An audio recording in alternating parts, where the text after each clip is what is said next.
There's another name that I think will pique a lot of people's interest in that Wallabies squad for the next 2 games. That's Pete Samu, who obviously is a very experienced international player.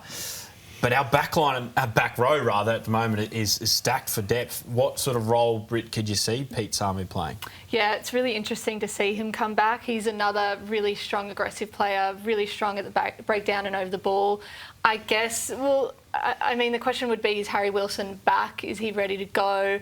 But we saw the really strong back row go out last week against the Box and pretty well held it to them. So, yeah, not too sure what Pete would bring into this setup. He's a really good ball carrier, though, and he's massive in defence. So there is that kind of angle that you could see him bring. I reckon he could actually bring in, if you end up going, you could go a 6-2 bench.